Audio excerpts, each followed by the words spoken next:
Jacob Lane, Vincent Lococo, Matt McGavic, and producer Keith. On tonight's show, we dive into Louisville football right around the corner. We'll get into training camp updates with Matt's report. We'll dive into the ACC placement, where Louisville fell in the preseason rankings, and the All-ACC teams. A little bit of a snub. I guess we'll figure that out. And then our top three. Tonight we're diving into 7-on-7 football. What is the ideal Louisville football 7-on-7 team? Stick around. From the Pink Seats podcast, presented by Frankfort Ave Liquors and Wine, starts now. Look, I'm not trying to be the fan that's like, pitchforks and let's go to Storm Charlotte. And if you're listening to this at St. Matthew's Place, I don't mean that. I don't mean that I'm going to Storm Charlotte.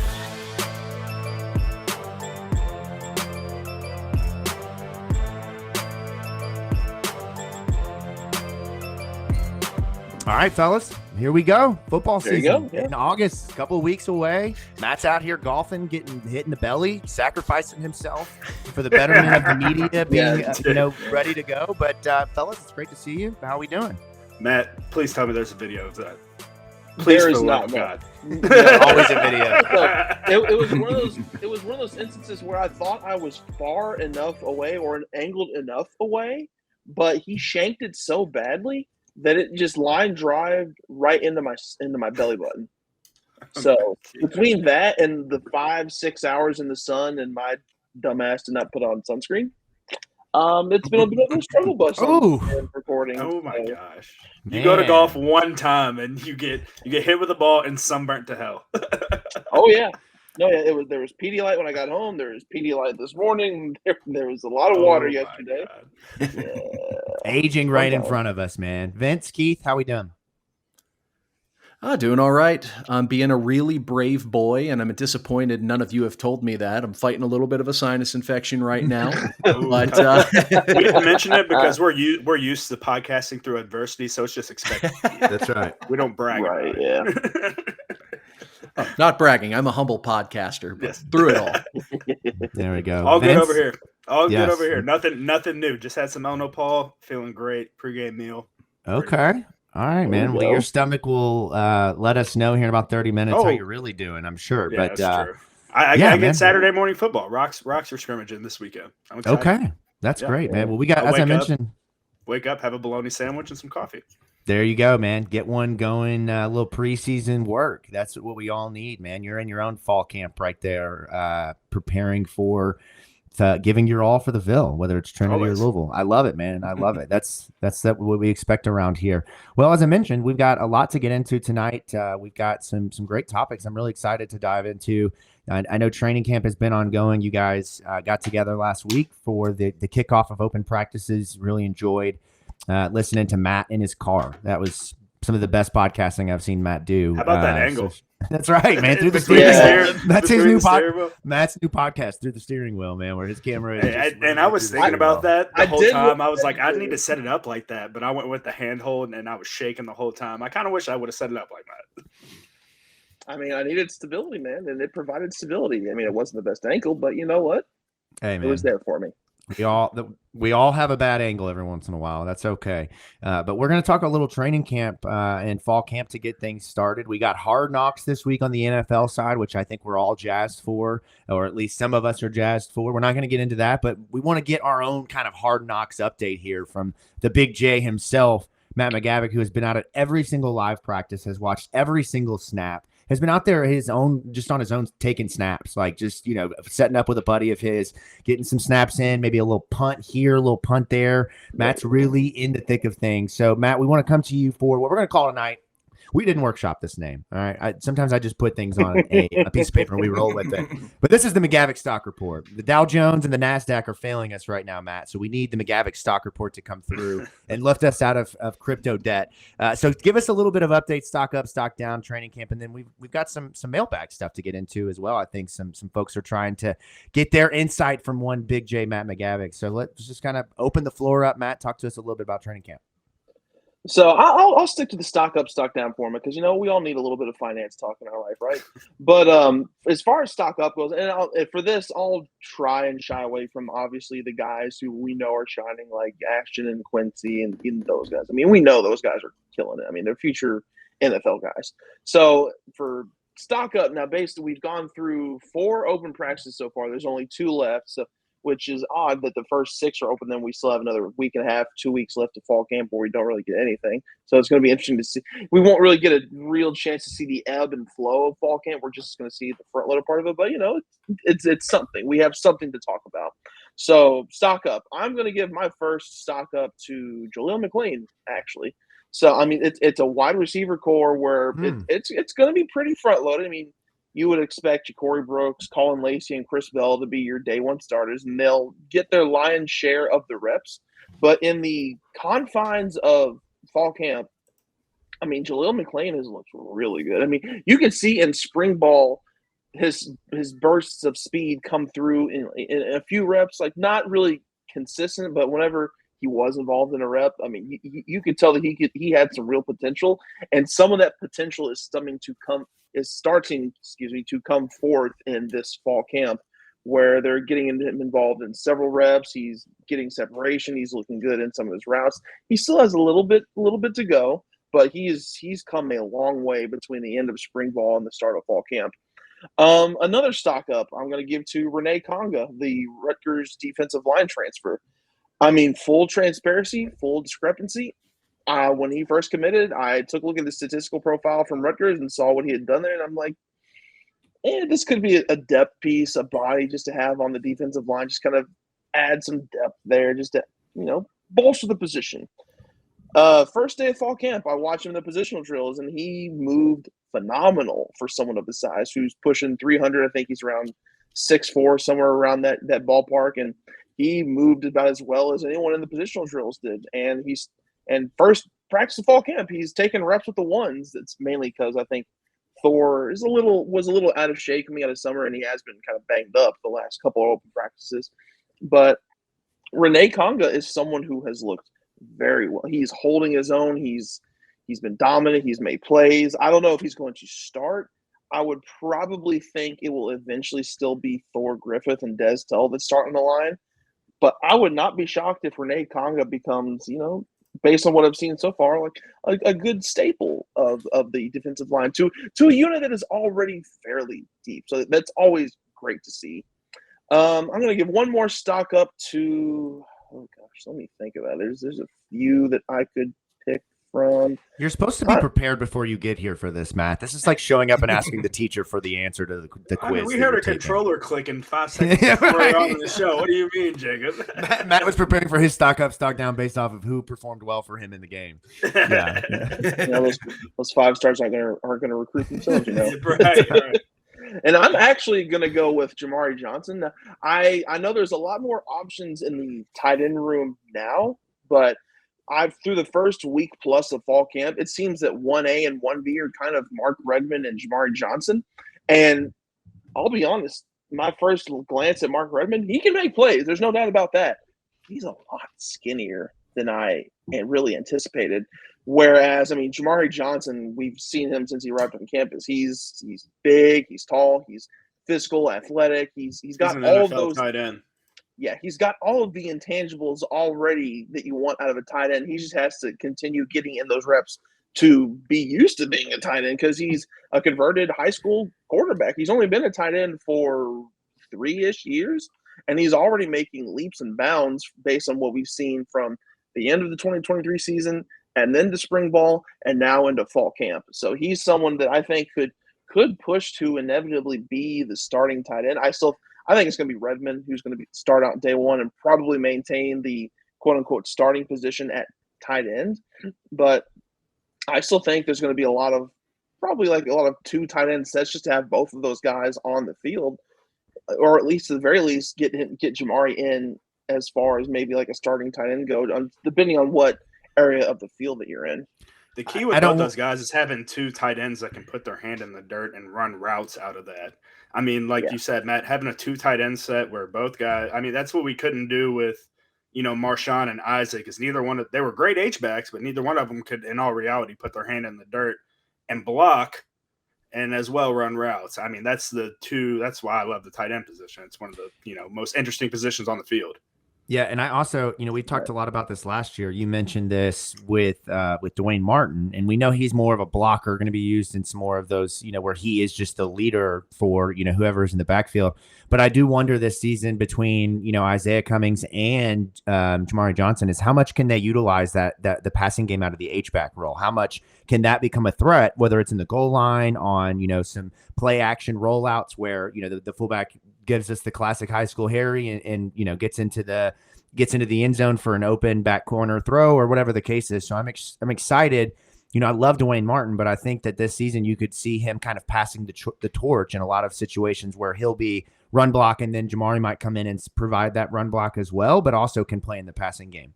A lot of times what you'll see with these tight ends, like with Jamari and Redmond, them being guys that can put their hand in the dirt, and same with Isaiah, guys that can put their hand in the dirt a little bit, is you'll see them run that wheel route with the double post, run a wheel right up underneath of it. I mean, that play that we used to hit with Marshawn, we'd have to do it out of the H-back position, and we'd have to set it up with those outside zone plays where, I mean, you can kind of set it up with anything with tight ends that are on the ball, down on the line of scrimmage. So, I mean, those big plays are going to be fun. Kind of like they're not trick plays, but in a way they are trick plays because you're making the defense take these double posts for a wheel coming on the back end. But having a guy that can break down an outside linebacker or break down a safety is going to be huge because that's going to be the mismatch nightmare for that like 5 to 8 yard range. Talking gains wise, bro, he backs that ass up and a safety is going 5 yards backwards, man. I'm just telling you right now, like get that juvenile music ready for Jamari Johnson in the end zone, man. Hitch right over the tackle type deal and just box out that freaking linebacker, whichever side the linebacker. Like if that linebacker is going to be shading your outside, pin him to the outside and just be big and wide so you can get that freaking ball. Put that thing on somebody, man. Yeah. Anyways, Matt, go on. Yeah. So that's stock up, and of course you can't have up without down. And there have been a couple notable downs, and I remember I went on the radio and talked to Mike for a brief second on that show, and I said it then, I'll say it again. I hate having to bring this up again because it feels like every time I bring him up, it's never about anything good. But I mean, yeah, I've seen what I've seen for now 3 separate, practices. Vince already knows what I'm about to say. I know, bro. It's only because like this is the one guy that I've ever heard you actually consistently be on, and you have valid reasons to be. Is this your version of my Chandler Jones a couple of years ago? Yes. Okay. Yes. Coach Petrino, okay. In other words, what Matt's trying to say right now is Coach Petrino used to say it's a show me world, and he has not been shown. And so far, Brady Allen has not been showing me hardly anything, not even just in this fall, but yes. I don't want to cut you off, but we were there. He throws a fantastic hospital ball. Oh, my God. God, Coach Brewer would call that room 305. You get lit, you get hit. I mean, I don't want to completely crap on him because in the last open practice, he did have a couple really good deep balls. He had one really nice one to Qatar 6, who's another guy in the receiver room who is starting to make some notable strides. But I mean, Brady Allen everyone else at quarterback plays with confidence and conviction. And he's the one guy that I've seen since Brom arrived that has not done that. He doesn't look super decisive. He holds on to the ball too long. He sometimes forces things whenever they shouldn't be forced. He doesn't make the correct reads. I mean, in the last practice, he threw a ball to Jamari Johnson. I mean, he made the catch, but it was into like triple coverage almost. Meanwhile, Qatar 6 is just streaming up the sideline. And, I heard him voice his pleasure on that one, but I hate continuing to crap on him, but like the worst is being the signal caller and the wide receiver comes up and bitches to you about that. You're like, I wasn't even the one throwing the ball. I wanted you to score. And hey, that's why we're being the big J's, Matt. You're not a sunshine pumper. We're giving people the honest evaluation. So yeah. And another stock down, and not really so much as because he's not performed, but because he hasn't been utilized as much as I kind of expected. I guess it's a byproduct of getting Mark Redmond on campus finally. But I remember watching in the spring that Jaleel Skinner, the Miami tight end transfer, I mean, he was getting a fair amount of reps. I mean, his consistency was, up and down. He was making the really flashy plays, but sometimes struggling with some of the more basic ones. And they were kind of experimenting with him being like an inline blocker, or being split out wide, kind of around the numbers. So I thought, okay, maybe this is someone who could potentially be in the mix for significant time at tight end. And I've barely seen him involved in reps, period, and in fall camp, much less be involved in reps where he's actually, a primary target and trying to get involved with making a play. So I don't know if that's just a byproduct of getting Mark Redmond on the campus, other tight ends stepping up, because Jamari Johnson has taken a step up. Nate Kariski is continuing to show that he can be more than just a blocking tight end, and that he's actually getting comfortable as a pass catching tight end. But maybe it could be a fact that, he's not as consistent as they would like to be. And another stock down that I'm going to continue watching, just because mainly I want to see if he's going to be able to play at all during fall camp, if he can get back on the field. And I don't want to alarm people. I really don't. But it's something that needs monitoring a little bit. I'll give a very slight stock down to Thor Griffith, because on that first day that I saw him at fall camp, I mean, dude's huge. He can definitely, all those strength numbers that we saw. I'm kind of with you, Matt, on this, but I don't mean to cut you off, but just based off that one practice and what you've told me. Yeah, and I mean, based off those strength testing numbers, I mean, I believe him. I believe those 100%. But he did look a little overweight. Now, granted, that's probably part of his game. I mean, to be like a big beefy boy, but he did look a little bit too husky. And then when watching him do some of the agility drills that first day of practice, especially the circle drill, I mean, his hips looked super stiff. And you still have to pass the conditioning test if you're 300 pounds. Yeah, it's very true. And like I said, I mean, Renee Conga got the first team reps that first day of practice and hasn't really relegated those since. And I know for the last two, and I'm not sure if it's the last three, but I know the last two open practices, he's been kind of working off to the side with the trainer. So I don't know if he had a minor injury that they're kind of withholding, or just kind of just holding him back as a precautionary, or if he really did something. But that's definitely something to keep track of for sure. Yeah. All right. Well, that's all great. right. I'm gonna throw one out there for a stock up, boys, and it's gonna be on our national media perception, or maybe our recruiting by chance. Our friend Bring Brom Home tweeted out an interesting video of Donald Chaney in an interview sit down. It's my first time seeing this interview. I don't know if you guys have seen it by chance or saw it on Twitter. Yeah. It was interesting hearing him talk about Louisville last year. His eyes, the interviewer said something about, why Louisville? Why'd you decide on Louisville? And Don Chaney came out saying, did you not see Louisville last year? Like, we all saw what Louisville was doing last year, essentially. And for me, I think that's huge, being able to see that video and see how other players that potentially could be getting in the transfer portal are looking at our program. So if we continue to stack wins, another 10-win season, who knows what other guys we could pull out of the portal and high school recruiting.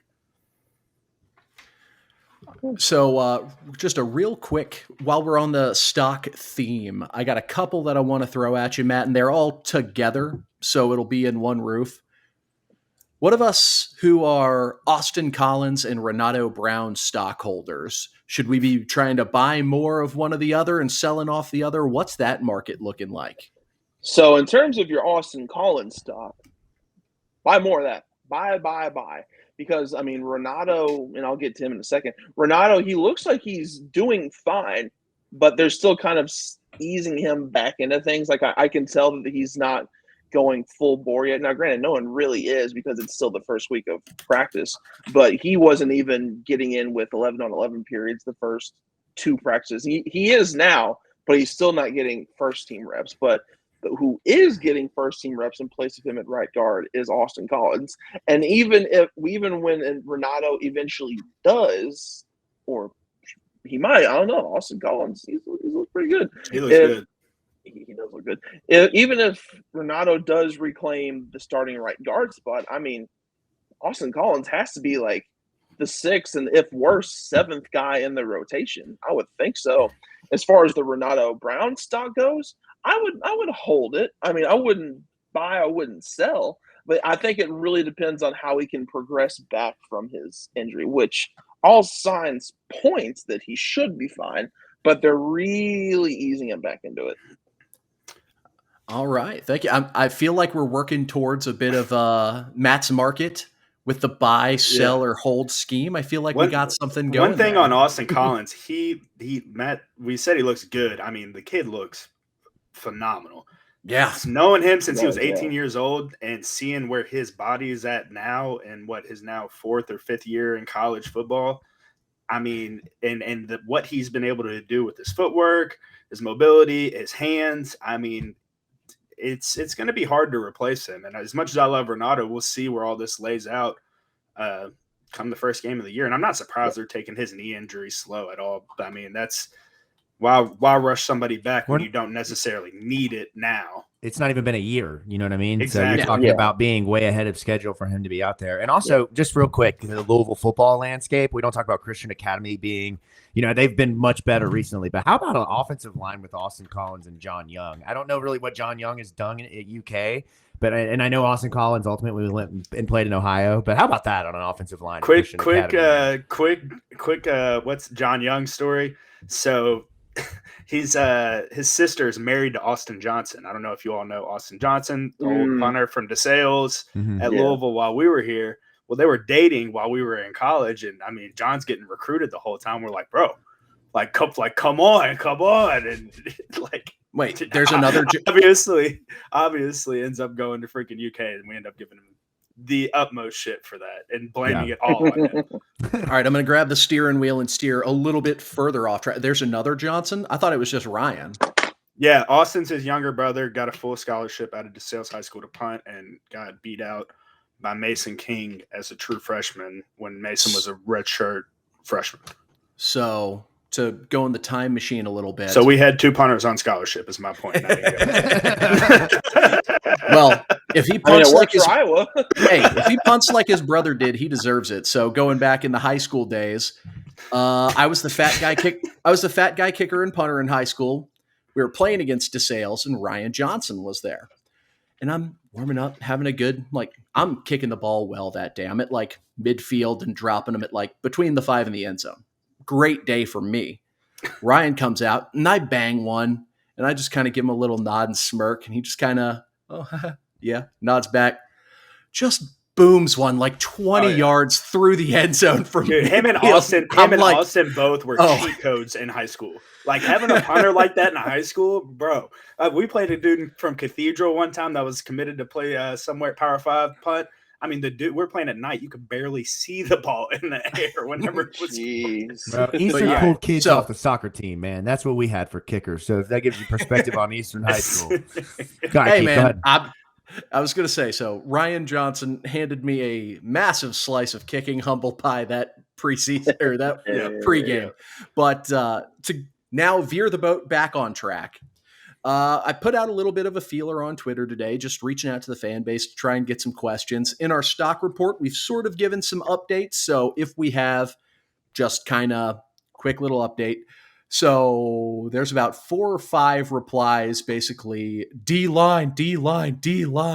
Who's going to be opposed Ashton at the Leo position? Whoa. Bologna sandwich comment was in there too, Keith. Oh, don't worry. I got you there, Vince. That's going to be the rear one.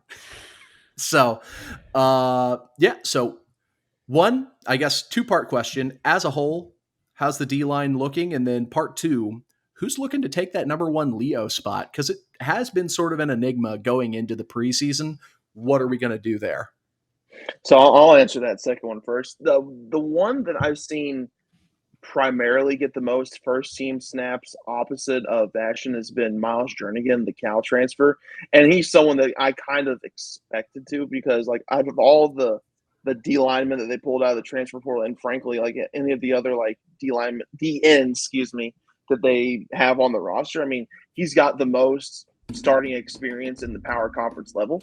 So, I mean, and he's more so fits the bill of your true like stand up edge rusher, like kind of how like what the Leo spot is. I mean, he's probably more so of like a 3-4 outside linebacker type, but I mean, it's essentially the same thing. You just don't drop back in the pass coverage. So I would think it's going to be Miles Jernigan, and he's looked pretty good to start fall camp. I do want to see a little bit more out of him, but I mean, the defensive line as a whole has been really good. It's kind of reminded me how it looked in the spring and how and spring and some a bit of the fall too, how like the running backs, like they looked good, but like it's hard to look really great and consistently dominant when you're having to go up against a defensive line and a defensive front that's as solid and as deep and as this one is. And this is a defensive front and a front seven that you can look at on paper and kind of just say like, okay, yeah, this group is deeper than it was even this time last year. And then last year's defensive front was no slouch at all. So it's kind of hard for any of those running backs to really look good. And so the defensive line has done a really good job swarming to the ball. I have noticed that some of the issues that I saw with too many offensive tackles getting free shots, that's not as big of an issue as it was in the spring, which I think part of that, I got to give some props to Rasheed Miller, who's kind of slid in to fill out for right tackle while Jonathan Mendoza is kind of coming back from like being kind of nicked up a little bit. He's actually looked pretty solid right there as well. And Monroe Mills, fantastic. He looks amazing. Like he's going to be one of the best offensive linemen in the ACC for sure. But excuse me. Anyways, back to the defensive line talk. I mean, they have a two deep that could stack up with some of the best in the ACC. I think, and I know people are going to disagree with me on this one, I think they have the second best D-line in the ACC to Miami, because Miami's got some real dudes on that line. Not to say Louisville doesn't, but Louisville's got some bona fide star power at all of their spots on the line. But Louisville's got some really good dudes too. Like that's no shot at them, but they have one of the best lines in the conference and one of the best lines in all of football, I would venture to say, honestly.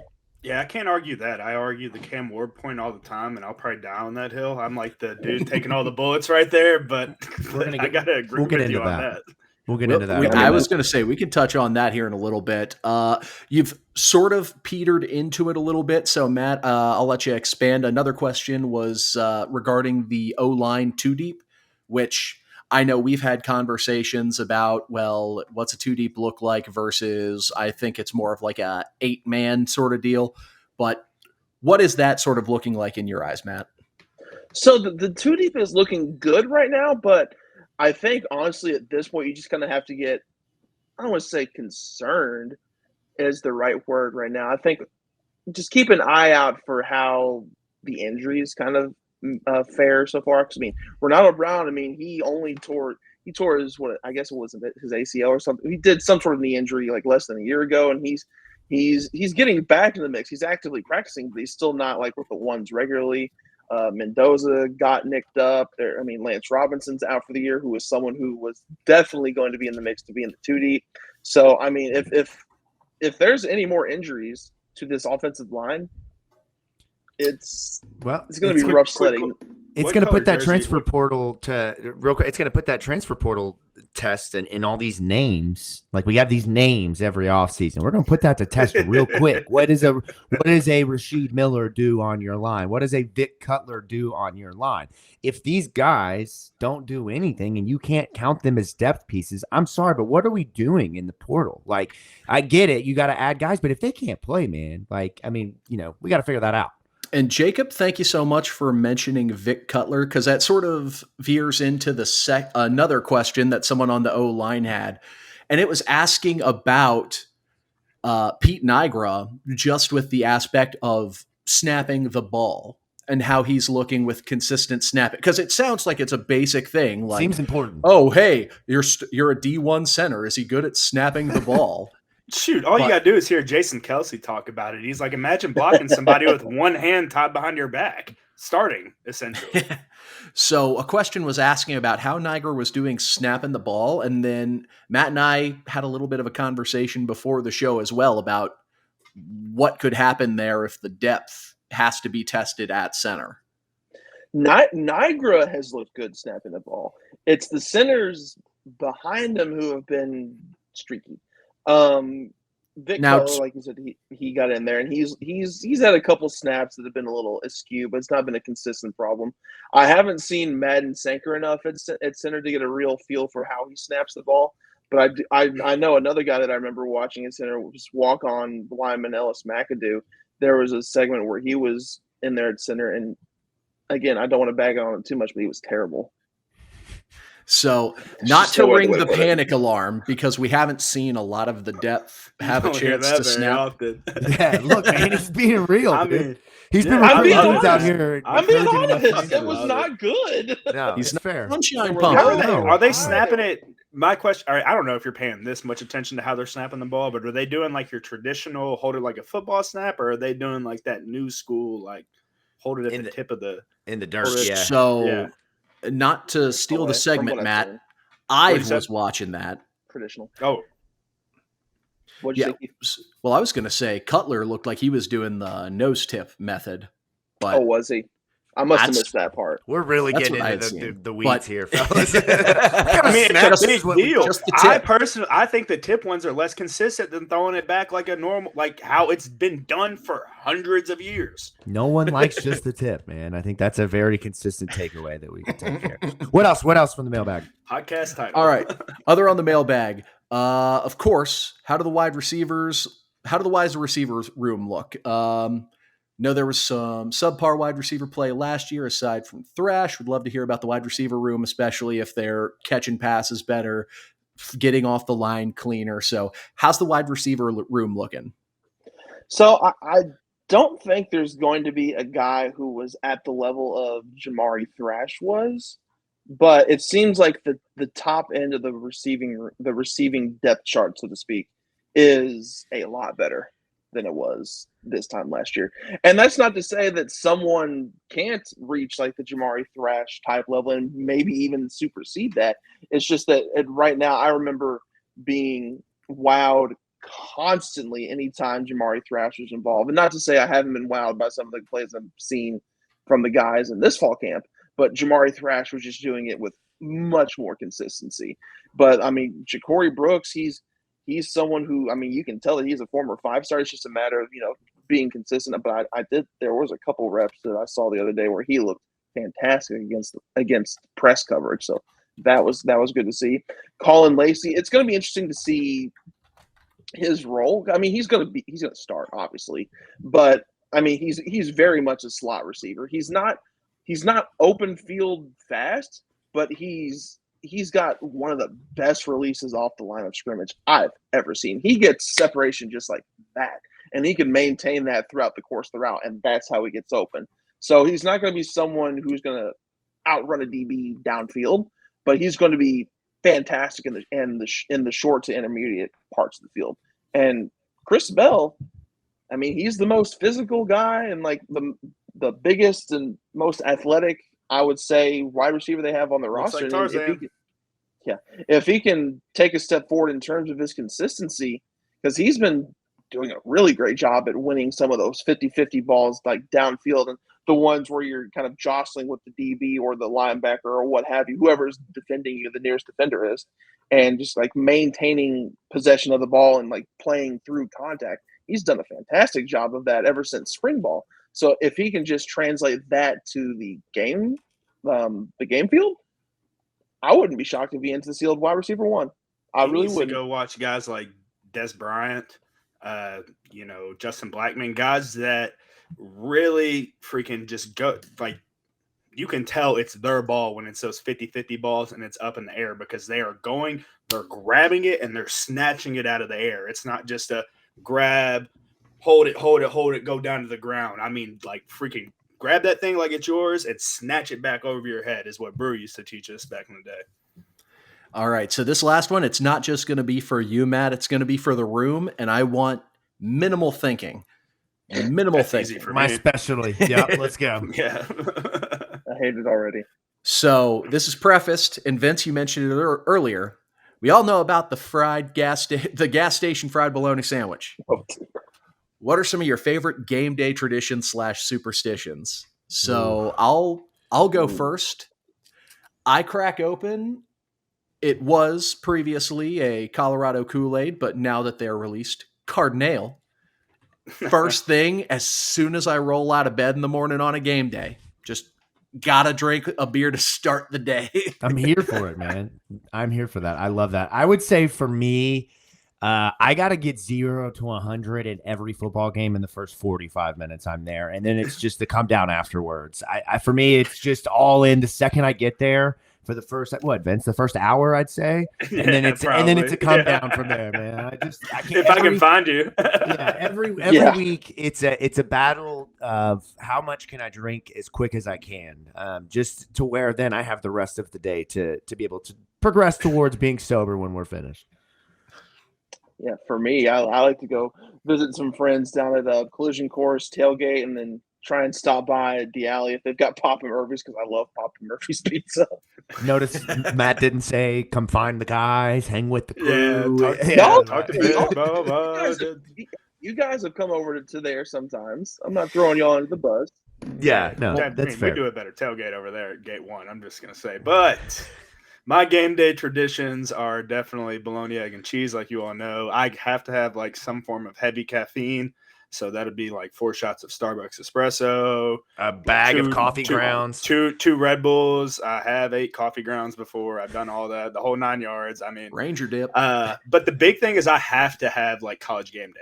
Like it doesn't feel like a football Saturday for me unless I'm waking up and watching college game day. Even whenever I was working at Louisville, like if it was a 8:00 game, like we'd be in there early and we'd be watching college game day. All the student assistants would. Noon games, we'd be in at like every time we would be in there, and that college game day would be on the projector in there in the defensive staff room. We'd just be chilling in there reviewing notes. But I have to have college game day. It's like a drug. I don't know, man. Yeah, no, I fucking love it, bro. It's you get that music going, Corso. Like saddest day ever for me will be when Corso passes away. I mean, just because that is like everything for me. I mean, everything for college football. I do love how they have, allowed him to like still be a part of the show with like his home studio, and he like will, be in his backyard or whatever the case is. Like they have not allowed that show to move on like past him, which I really appreciate. Like he's like Hugh Jackman and Wolverine. Like you're gonna play this until you're dead. It's almost like the hospice version of college game day. Hey, I'm here for it. My guy still gives off. But he gives off a lot of good takes a lot of times. He does. And he's so witty. So witty, dude, man. You get a lot of good information from dudes like that, from these older Coach G, the old old special teams coach at Louisville. He was doing like freshman orientation stuff whenever I was there at Louisville. He was really on the back end of being retired. Like those older football players, man, you just sit around, or coaches, you just sit around them for hours. So I love sitting around Coach Lampley back in the day. You just so much knowledge about football, and they just have no filter, so they just spew it all out.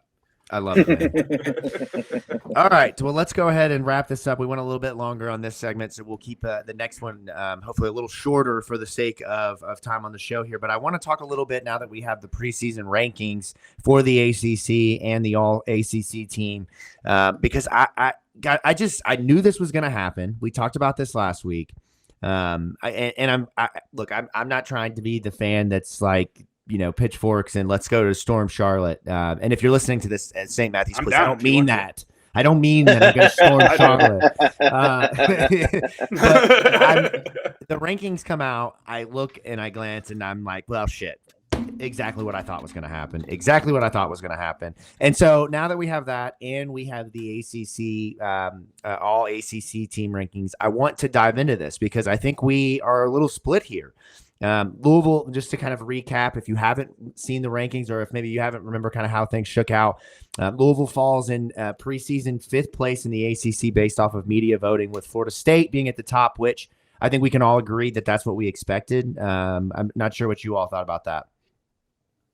Yes, Florida State at the top. Yes. I mean, like Clemson, but okay, well, that was expected for me, just with how they ended last year, and I mean, sure. People assume DJU's an upgrade. I don't, but it's what it is. Oh, upgrade over what? I mean, not an upgrade, but like over their third string quarterback. Fill. Yes, yeah, not their third string quarterback, but a good replacement for Jordan Travis. Yes. What was for them at quarterback. I mean, he was, or in the ACC game, he was also the ACC championship, the third string quarterback. I can't remember his name. Like, do we remember? None of us remember. Okay, that's fair. No. This is going well. So you Yeah. got Florida State at the top, and then you have Clemson, which I think Clemson is always going to be. If they're not first, they're going to be second, despite the fact that Clemson has not been Clemson, and now they have the same number of Petrinos on staff that Bobby did when he was here. Or, sorry, not the Isn't same number that of Petrinos, crazy, same number man? of Sweeneys on staff. Yeah, as Bobby did when he was at Louisville. So we're really getting into the nepotism game there. And then this is where things really start to kind of frustrate me. And I get it. And I'm going to pass it over to you all. But Miami being third, again, Miami gets the Miami's back bonus every single year that I don't benefit in life from. I don't get the Miami's back no matter what I've done for the last 12 months. Or the Notre Dame back. Yeah. That's right, man. I don't get that. And then NC State, again, what have you done for me lately? I get it. We can talk about this. I get that Grayson McCall is probably your sexier quarterback if you're looking for that. And you lose Peyton Wilson, so you've already lost me there on claiming that they're better than Louisville defensively. I know they have first-team corner, which we'll get to. But here's where I'm at, guys. Louisville should be third. I think Louisville brought back that's fair. The faces are fine. Louisville brought back. I was thinking. No, Yeah, no, I'm making these faces. I saw smoke out of your ears. I was just concerned a little bit. No, you're making all these faces. Hamster wheel was churning. No, you're making all these faces, and all the while, I'm part of the crew that actually votes on these things, and I voted Miami. That's fair. Okay, so Keith and I know you are on opposite side of this than me because you believe Miami, has all the pieces to be that good and what they could be. I think you've even mentioned that you might talk about Miami being first, or maybe I've made that up. But I think that Louisville should be third based off of what they just did. The bowl game really hurt them. I think you win that bowl game and maybe you get a place up. But I just cannot see a scenario where I think Miami or NC State is better than Louisville. And that, I'll drop it first. there. I'm going to jump in first here because I agree with Jacob 100%. I think we should be third there. You can't put us over Clemson because we haven't beat Clemson yet. Correct. But I think we're better than all these other teams just based off the fact that we are a better football team. If you put Tyler on last year's football team, we win the ACC championship. That is clear, night and day. We've upgraded at the quarterback position, and we've refilled all the positions that we've lost and upgraded even more at a lot of those. So you guys got the floor. I think Florida State is definitely. I don't have any issue with them being number one just because the reigning champs. They recruited the portal well despite losing a bunch of NFL guys. So I mean, they're the kings of the ACC until you dethrone them. Clemson, they kind of get the benefit of the doubt too, even though I do think they're kind of on the downswing. And going back to the point about Miami maybe being ranked higher, I mean, I could see a case for Miami being number 2 in the ACC just because when you look at their on-paper roster, it's fantastic, especially on the offensive side of the ball. I mean, they've got playmakers galore. I mean, they've got 2 of the top 3, 4, 5 wide receivers in the ACC on their own roster. They've got one of the best quarterbacks in the ACC. They've got a good line. Even on the defensive side of the ball, while their secondary is kind of unproven, that, like I said earlier in the episode, that defensive line and that front 7 as a whole is fucking nasty. Yeah, Let me ask you, Matt. Where do you play football? Is it on paper or is it on a field? Just curious. Let's ask this to Mario Cristobal. And that's the point. Like, I don't think they have good leadership at the quarterback position, and I do not think Mario Cristobal is a good football coach. That stuff right there. My rationale is that I think they finally have the talent to overcome the Mario Cristobal coaching hurdle. And I know that sounds crazy. Talent does not beat bad coaching. You can. That's when Cocoa Beach, Florida came up and played Trinity High School. They had fucking all these fucking 5 stars all over the place. Javian Hawkins, Bruce Judson, all these dudes, and they got outcoached. Well, you're acting like Trinity's a bunch of stick in the muds. Like we have one player. We have one player that went to They're go play blue Power collar 5. guys. Keith. Hey, we are. We're calling private school kids blue collar guys now, huh? Yeah. Wow. What? Go boy. Never heard that one before. I wouldn't go so far as to put Miami first, but the talent on that roster is overwhelming. So I would probably go Clemson. And I completely forgot about Damian Martinez too. Yeah, that's fair. Yeah. And they have that 5-star running back who was the starter for them last year before the season ended, who tore us up. Yep. For me, it'd be Still Clemson lost. 1, Miami 2, Florida State 3. But just there's an overwhelming amount of talent on the Miami team. Yeah. And I believe it's so much so that it's going to overcome even the most head-assiest coaching decisions. That's now fair. where I think the stick really gets in Jacob's craw is NC State being ahead of us. And I think that is a product of NC State sort of being the beneficiary of a schedule similar to what we got last year. Okay, I'll give you that. That's fair. I have them pulled up right now. Yeah. Here's their conference schedule. At Clemson. Okay, probably going to be a tough game. Home against Wake Forest, home against Syracuse. At Cal, bye week. Home Stanford, home Duke, bye week. At Tech, at North Carolina. Which Tech? Georgia Tech. Oh, yeah. Traveling to Cal is going to suck. Just going to throw that out there. Yeah. Traveling to Cal will suck, but I think NC State has the horses to, like, And other than I think, Jaden Ott, what does Cal have? I think Cal has the potential to spring. I didn't mean the actual like game. I meant the traveling, like physically getting on a plane and having to fly as a team to California. That's gonna suck. Yeah, I think Cal is going to be like a middle of the road type of ACC team this year. I think they have the potential to do what Georgia Tech did last year and just spring from out of nowhere to upset a top 10 Carolina in Chapel Hill. And I'm not saying Jack Plummer was running for his life a couple years ago at Cal. Ain't no way they're making noise in the ACC.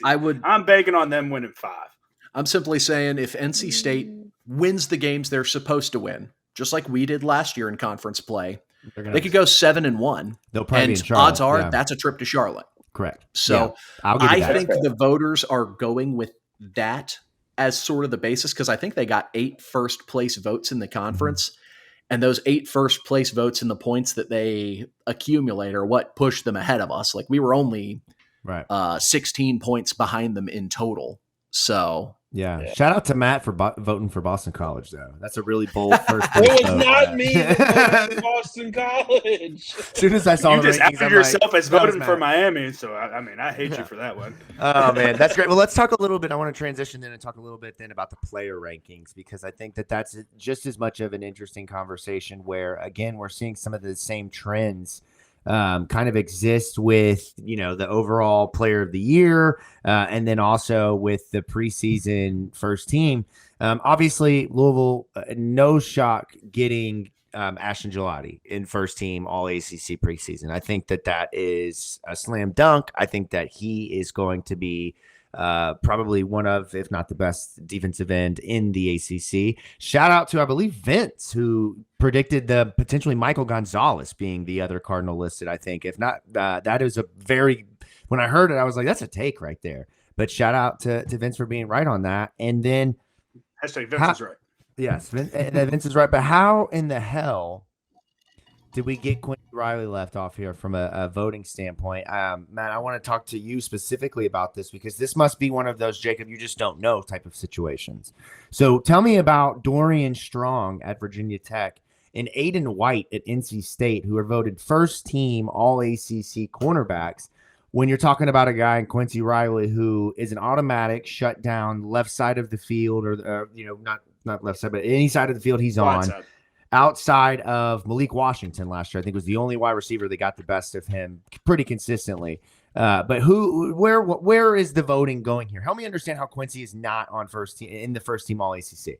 So the one that I don't have any qualms with is Aiden White because he legitimately is one of the best corners in the ACC, if not all of college football. I mean, looking at his stats last year, 10 pass breakups, 2 picks. That's total of 12 pass breakups. I mean, yeah, sure, Quincy Riley had more, but I mean, having double-digit, pass defenses is pretty damn good. And even looking at some of the PFF grades, I mean, PFF isn't as kind to him.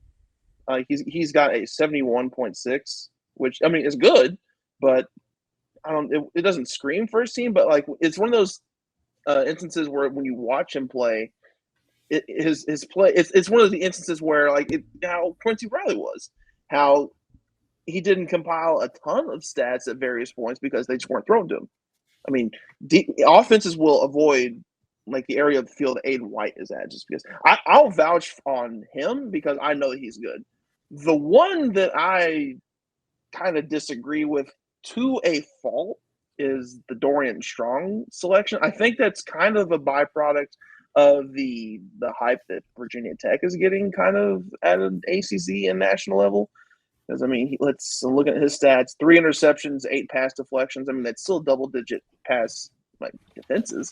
Right. So, but compared to what Quincy Riley did, who led the ACC in pass defenses, I can't justify that. The only thing that I can see, because I know some people put a lot of stock in Pro Football Focus, the only returning cornerback who came with even remotely close to Quincy Riley in terms of, a coverage grade was Dorian Strong.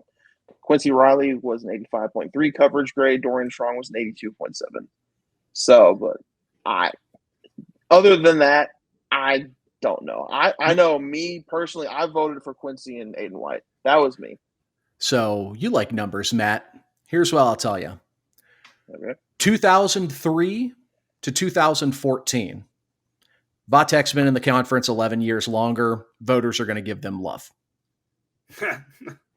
It's as simple as that. Yeah. Like, if you're comparing two guys and you're both like, oh, well, they don't throw to him because they're so good.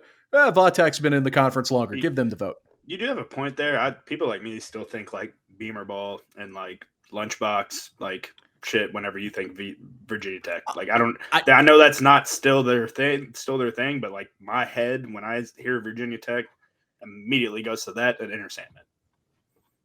Yeah, I mean, it's just a matter of like they've been in the conference longer. A lot of the elder statesman media are going to show love towards those players, and not to take away from anything from NC State, but that's also probably why the North Carolina schools get so much love.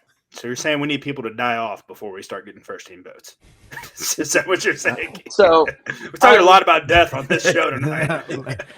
I do want to say one thing on the Virginia Tech front, because I know, especially the Louisville fans and people around here, whenever they start hearing the Virginia Tech love and hype, they're like, oh, how can people think that they are awful, they suck? That's because fans only have one game to base that off of, and that was the skunking they were dealt by Louisville, which is understandable. But, I mean, a lot of people are putting stock into the fact that Virginia Tech did look like a better team, minus the Louisville game, for like the second half of the 2023 season, and because of how Kyron Drones, their quarterback, played. And plus, they're another one of those teams where they were on the short end of the stick of some very narrow one-score losses. Like they dropped 24-17 to Purdue, 24-17 to Marshall, 35-28 to NC State.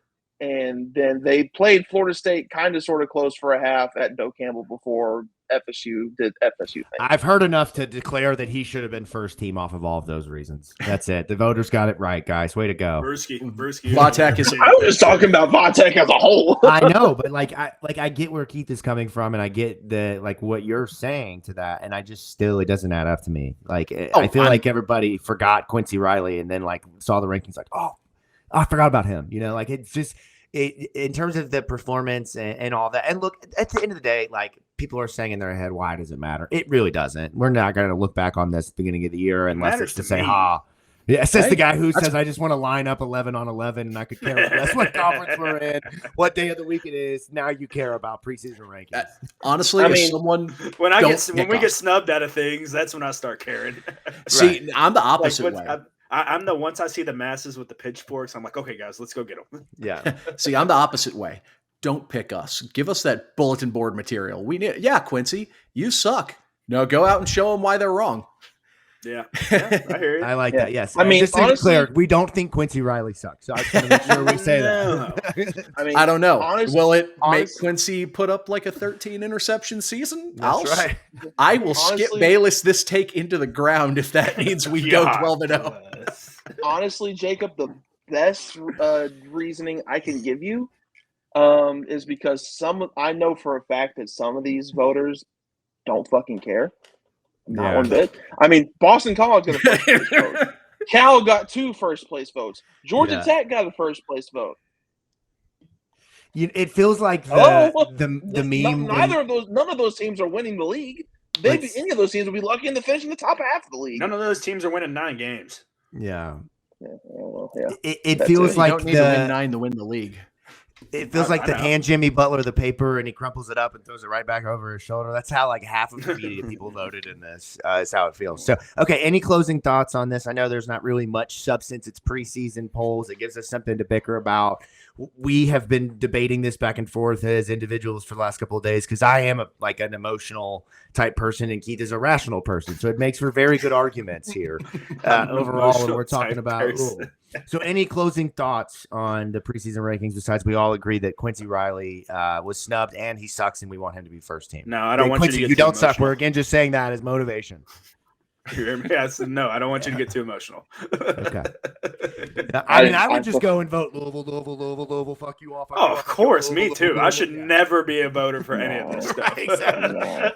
That's looking at how some of those polls played out. I think that's how some people voted. That's how some people voted. Yeah, I mean. Oh man! All right, well let's transition. We're gonna get into the final part of the show here, doing some more listing and ranking. But before we do that, I want to tell you all about the newest addition to the State of Louisville Podcast Network. The network is growing with the addition of Push Push, a Formula One podcast hosted by Louisvillians Shannon Kessler and Danielle Davis. Push Push is the girlfriend's guide to Formula One racing with weekly episodes previewing and recapping races, discussing major storylines, plus covering probably the most dramatic sport outside of the track in a way that only they can. Tune in anywhere you get your podcast or subscribe to the YouTube channel at The State of Lou and follow them on Instagram at F1 Push Push. All right, fellas, final segment of the show, top threes. We are today in the theme of the Olympics. At least, Vince, I can't read your mind, but I'm going to assume that that's where maybe this came from. Eventually, flag football is going to be a part of the Olympics. It's not this year, sadly, but we will eventually get to see flag football in the Olympics. And I believe that will take the form of 7-on-7 football. So tonight, in true form of drafting and having a good, fun list and debate, we will give our top 3 guys that we would want on our team for 7-on-7, either current or former past players. Now, here's the thing. A couple of rules. As Vince mentioned, tonight we're drafting offense and no repeats. Okay, so once a player is off the board, they cannot be reselected.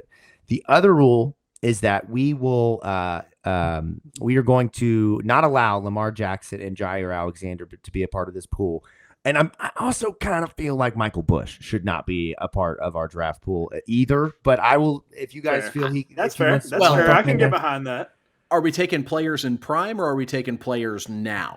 Well, if Michael Bush is a part of it now, we're going to be in trouble playing 7-on-7 because my man's owning a logistics company and he's not playing football. I say this would be in their prime, like in what they offered in their legacy days. Well, I say that because we just put 2 running backs in the pros in this last draft. Sure, but they're not considered to be all-time greats. In terms of like Lamar Jackson, Jair. Of course, that's who you're going to at that position first, right?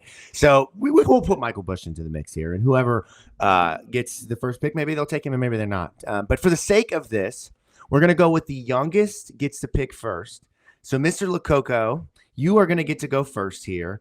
And then I believe it will be myself and then Matt and then Keith. And then we will snake our way back through. So just like if you get the 12th pick in your fantasy draft, you also get the first pick in the next round. So all of that to pass the microphone, the torch to our first drafter of the evening, drafting his first offensive player for his 7-on-7 team. And remember, we're just picking 3. We're not going to spend all people's day and night picking 7 players, or else we'll be here for freaking forever, man. So we're going to just pick 3, and they can be any position on offense, which traditionally 7-on-7, if I'm not mistaken, is a quarterback, wide receiver, running backs, tight ends. Yeah. Yes. Okay. Yeah. So Vincent Lococo, you are up with the first pick. Who do we got? I'm going to take myself at quarterback. And no, I'm joking. I'm going with the obvious Chris Redmond for my first pick. Interesting. Yeah, most passing yards. I was thinking wide receiver maybe because you always got multiple quarterbacks you can kind of go with, but if I'm starting off first, you got to start off strong. Okay, I like that. I will go next, and there's a number of different routes that I could go here, and I want to put the disclaimer out that I have never played 7-on-7 football, so I don't know the strategy. I don't know the way to utilize the players. I'm just picking with what I think would win. So with my first pick, I'm going to take Tutu Atwell because of the variety of speed that he has, and there ain't a player on your defense that's covering that, man. So I'm going to take Tutu Atwell as my first pick in my 7-on-7 Olympic team. Matt, we're off to you, buddy. Oh God, I'm gonna go with Arnold Jackson. I mean, the most prolific receiver in the history of the program. So, yeah, that's a good one. I had him on my list. That speaks for itself. That's right. That's a really good one. All right, Keith, you got 2. You're up, man. You're gonna pick 3/4 of your team here. All right. So, 2/3 fractions are hard. Sorry, that's right. I didn't do math, man. So. One of the things, if you haven't played 7-on-7, there's no pass rush. It's just stand back and you have a clock to get the ball out. So you don't necessarily need mobility at the quarterback position. So one of the highest touted gentlemen who can sling a ball out of University of Louisville, I'm going to go with Brian Brom. Yep, good, strong. Yeah. Please be friends with us, coaching staff. That's what we should have did. We should have just went with all the Broms and see if we got some good grades. Now, to stay sort of on theme, part of what makes passing league and 7-on-7 so captivating is you need dogs out there. You need guys with a little bit of edge on them when it comes to actually being able to go and make plays. So Deion Branch. Now, you young pups, you might not have been able to watch it. I remember in my youth watching the Brom to Branch connection as we dog walk Wake Forest in that Orange Bowl.